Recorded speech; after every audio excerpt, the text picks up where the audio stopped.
What if I told you there's a real life video game for hackers and beginners can play it right now?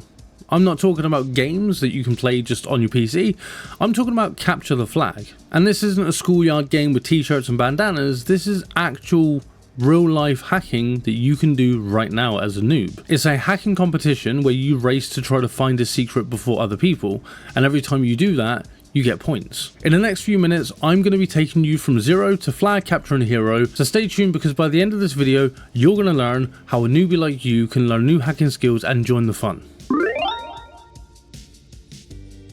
So what exactly is a real capture the flag competition in cybersecurity? Think of it as this, it's a hacking treasure hunt where participants, either solo or in teams, are challenged to find and exploit vulnerabilities in a target system where you have to retrieve special data called a flag. The flag is often a text string, like flag, you found me, hidden somewhere tricky within a machine. Every time you capture a flag, you earn points, and harder challenges give you more points. In essence, capture the flags gamify cybersecurity, turning serious hacking skills into a competitive game. Just like in a video game, there's a scoreboard and whoever has the most flags wins. Now if you're new to hacking, this might sound advanced or intimidating, but here's the awesome part. Capture the flags are perfect for beginners. They provide a safe and legal environment where you can learn hacking by doing it, and you get real world practice by solving puzzles. It gives you the ability to crack into mock machines, decode things, do all the cool stuff without any ramifications. It's one of the most effective ways to gain hands-on cybersecurity experience without risks of doing anything illegal. Many people, including myself, start off with capture the flag tournaments. I started online with a website called Hack the Box, where you have to find flags on a system in order to pass a competition or pass a challenge. It kind of turns hacking or learning cybersecurity into kind of an RPG. Every time you complete a quest, you get points, and those points allow you to level up over time and get better. Especially with Hack the Box, you actually get levels as you get points, which makes it feel like you're leveling up in an RPG. Each challenge you complete levels up your skills practically. So it doesn't mean that you have to sit there reading things from a screen to learn stuff, you actually get to sit there in front of a computer and actually learn to hack in real time. CTFs come in a few flavors. The most common one is Jeopardy style, where you have a list of challenges and categories like web exploitation, forensics, crypto or reverse engineering, and each of them has a puzzle of varying points. You solve as many as you can within the time limit, and that's pretty much it. Whoever's on top at the end wins. Another style is the attack defense, red versus blue team sort of thing, where you have teams that have their own server to protect while simultaneously trying to hack the other team's servers. Your job is to steal their flag. It's chaotic and super fun, and it's like a digital capture the flag, but without guns. For a newbie, Jeopardy style is more common and a great way to start, though challenges might include finding things like hidden messages in an image, exploitations of simple websites, vulnerabilities and things like that, or even cracking password hashes. Don't worry if those terms sound unfamiliar. Each challenge usually comes with a hint or a learning resource which actually helps you to learn how you're going to solve the puzzle in the first place. So it's like a puzzle game where you learn as you go. I remember my very first capture the flag, and honestly I didn't know a thing, or I didn't know what I was doing. I hadn't gone on to the academy part of Hack the Box in order to learn how to do these things. I jumped straight into the actual lab side of it and decided to take on these capture the flag kind of challenges to see what I could do. I had no idea where to start, but the best thing is in this kind of community you actually have resources to go to and people to speak to. You can join discords where they do capture the flag competitions. You can join discords for cybersecurity like Hack the Box or even Try Hack Me, and there are people there that will help guide you through what you need to do. Most of the time these people will not just tell you the answer, because that would be spoiling the fun, but they will give you hints in the ways that you should probably go in order to solve the puzzle. When I did mine, I had a little hint from someone which then kind of gave me the idea that it was steganography, which means there's essentially text hidden within an image in some way or another, and boom, there was a flag. I found it and I solved my first puzzle.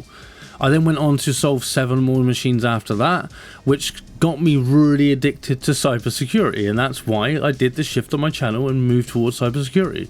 Something I have more of a passion in than just gaming. So trust me, if you're a newbie, don't be afraid to start. Just jump in jump in the deep end and just give it a go and see what you think of it, because it might be something that you absolutely love, or it might be something you hate. If you hate it, you move on to something else. If you love it, come back here and watch more videos to learn more stuff. Just keep in mind that the community is super welcoming and they will help you out in many different ways. If you need help, just ask. It's not difficult to do. Whether you're a high school student or you're a professional, there's always people in the community that will still love to have a conversation with you and help you learn, or even learn from you. So, how can you jump in? Well, there's a few ways to do it. There are beginner CTFs running all the time.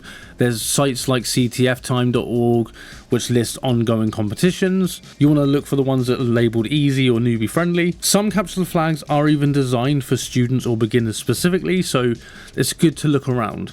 There's also places like Pico CTF, which are for high schoolers, so if you're young and you want to get into this sort of thing, then check out that website. Also platforms, like I said, like Try Hack Me and Hack the Box, which we'll cover in another video a little bit more, and they have CTF-like challenges in certain sections of the website, which essentially have entire beginner CTFs so you can learn what to do. You can even practice solo with past CTF challenges, or you can also read the write-ups and solutions that are posted online or even on the pages after the competitions have ended. So you can learn step by step. I would suggest starting with a challenge in an area that you find cool. So if you love puzzles, then try crypto challenges. If you're into web stuff, then try the web hack challenges with HTTP. The key is to just start playing.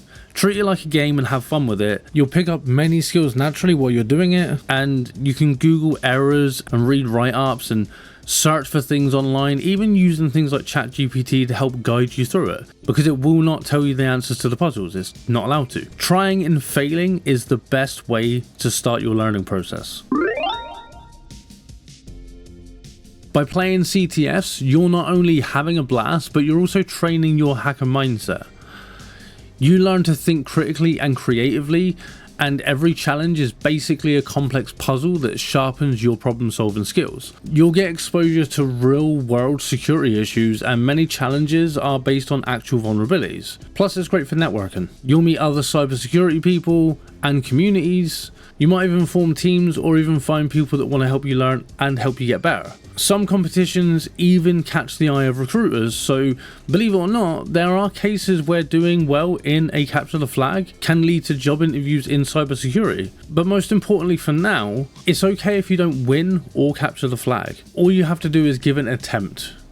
Go on there, give it a go, see how you do, and just get an idea of whether it's something you enjoy doing. The most fun way to start your hacking journey is to just get on and do it. And there's a ton of skills that you can gain while you're doing it as well. So playing Capture the Flag might be the most fun way to get into cybersecurity. So what are you waiting for? Start your hacking journey.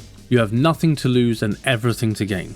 Or just go on to websites like Try Hack Me or Hack the Box and learn cybersecurity in any way that you want to. There's lots of different ways to get into it, and Capture the Flag is just one way.